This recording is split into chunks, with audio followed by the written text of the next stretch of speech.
تخيل معي أن دولة ما في شمال أفريقيا قد تحصل يوما ما على مقاتلة شبحية تعد من الأكثر حساسية في العالم F-35. لكن هل هذا الخبر يعني صفقة نهائية؟ ولماذا توافق الولايات المتحدة على دولة وتتردد أو ترفض دولا أخرى؟ ثم السؤال الذي يهمنا في المنطقة: هل يمكن لاقتناء طائرة واحدة أن يغير ميزان القوة في التوتر المغربي الجزائري، خصوصا في ظل ملف الصحراء المغربية؟ ابقى حتى النهاية لأننا سنصل إلى نقطة غالبا ما تهمل في النقاش: الفرق بين امتلاك الطائرة وامتلاك المنظومة التي تجعلها فعالة. سنجيب عن حقيقة الصفقة ومعيار القبول وأثرها على التوازن المغربي الجزائري. ولكن قبل أن نبدأ في الإجابة، هذا الفيديو ليس دعاية لأي طرف وليس تهويلا. سنعتمد على وقائع منشورة وتقارير أيضا متخصصة. تقارير سنة 2025 تحدثت عن 32 طائرة بقيمة تتجاوز 17 مليار دولار، تشمل شراء ودعم وصيانة ممتد. لكن في الوقت نفسه هناك تقارير أخرى تقول إن الملف ما يزال في مرحلة محادثات وليس إعلانا نهائيا أو رسميا من الجهات الرسمية. لذلك ستسمع كثيرا عبارة بحسب تقارير أكثر من مرة، وذلك مقصود لحماية الدقة. ما هي F-35 ولماذا هي مختلفة؟ F-35 ليست مجرد طائرة سريعة أو مسلحة. الفكرة الأساسية فيها أنها منصة تجمع الاستشعار والاتصال واتخاذ القرار. تصميمها الشبحي يقلل فرص رصدها مبكرا، وأنظمة الحساسات فيها تدمج البيانات لتقديم صورة تكتيكية واحدة للطيار بدل عشرات الشاشات المنفصلة. هذا النوع من الطائرات يغير طريقة القتال. ليس الهدف فقط أن تطلق صاروخا، بل أن تكتشف وتصنف الهدف، وكذلك تشارك معلوماته مع بقية القوة الجوية بسرعة فتاكة.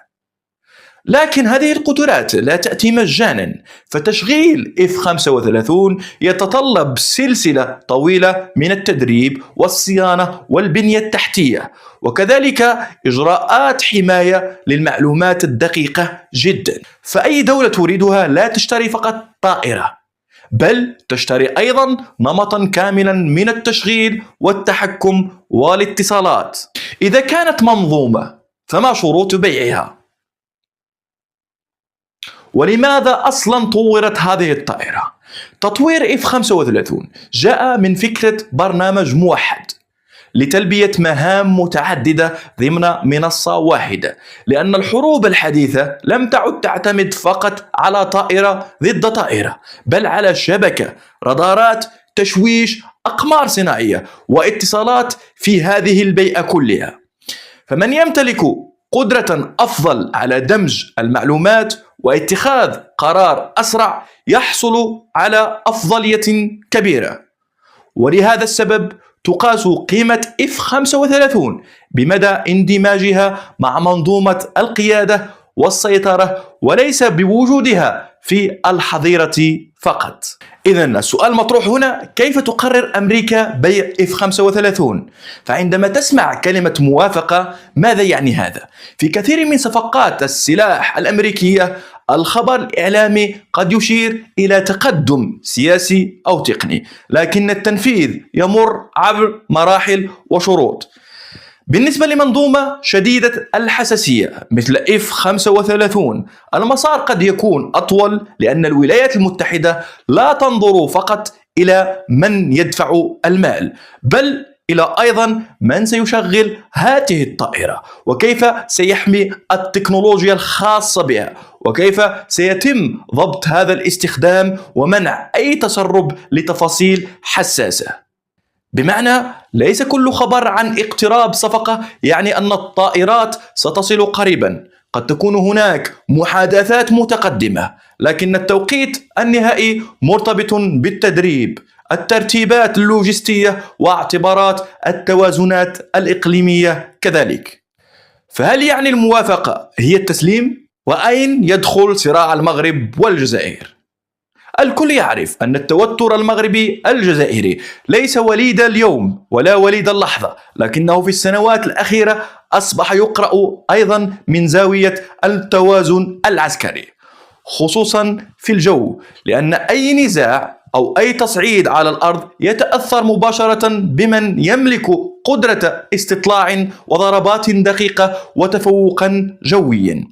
فتقارير 2025 عن مسار F-35 المغربي يقرأ في هذا السياق: إذا حصل المغرب على طائرة جيل 5 شبحية فذلك يعزز الردع ويعقد حسابات أي طرف يفكر في تصعيد مع هذه الدولة. بالمقابل فالجزائر مرتبطة تاريخيا بالتسليح الروسي وتحديث أسطولها الجوي، وظهرت تقارير عن عقد تصدير لطائرة سوخوي 57 لزبون خارجي لم يسمى رسميا، مع تركيز تغطيات عديدة على الجزائر كمرشح محتمل. ماذا يعني هذا؟ هذا يعني أننا أمام اتجاهين متوازيين، حديث عن F-35 في المغرب وحديث عن سوخوي 57 في الجزائر. هل فعلا يمكن الاعتبار أن F-35 ضد سوخوي 57؟ المقارنة ليست مباراة من نوع هذه أفضل من تلك وتنتهي، فالطائرات الشبحية تقاس بمدى اندماجها مع المنظومة، الإنذار المبكر، الحرب الإلكترونية والاتصالات المؤمنة، ثم الذخائر، وكذلك لا ننسى خبرة الطيارين.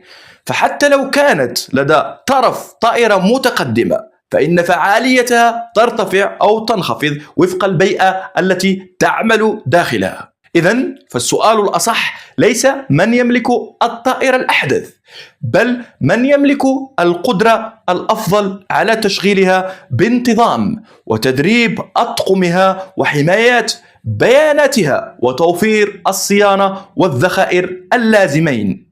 إذن فلماذا ترفض دول أخرى؟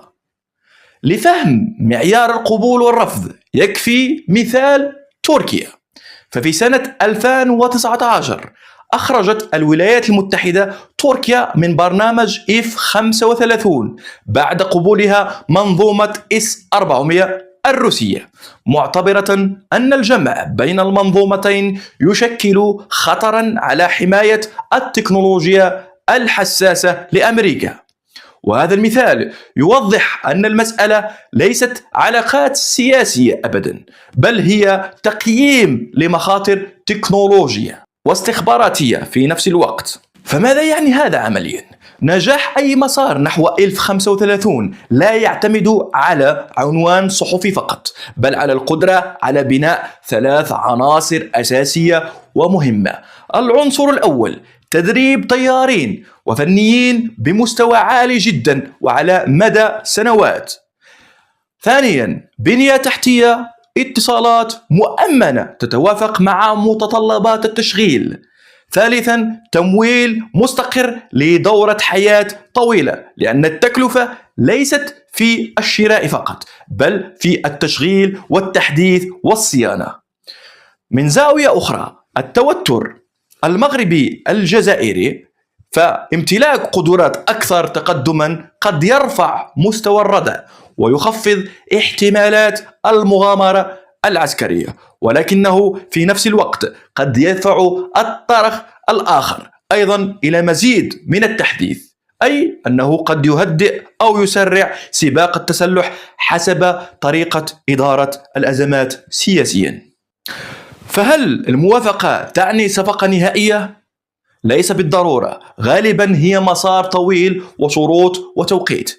فلماذا تقبل دول وترفض أخرى؟ لأن حماية التكنولوجيا والتحالفات وتعارض المصالح قد تحسم القرار النهائي. وهل يمكن أن تغير F-35 حقا التوازن مع الجزائر؟ قد تعزز الردع إذا اكتملت المنظومة، لكنها لا تعمل وحدها ولا تختزل أبدا في مقارنة طائرة بطائرة أخرى. سؤالي لك أيها المشاهد: هل تعتقد أن التفوق في المغرب العربي سيحسم بالجيل الخامس مع المقاتلات، أم بمنظومات الاستطلاع والدفاع الجوي والقيادة والسيطرة؟ اكتب رأيك لنناقشه في فيديو قادم.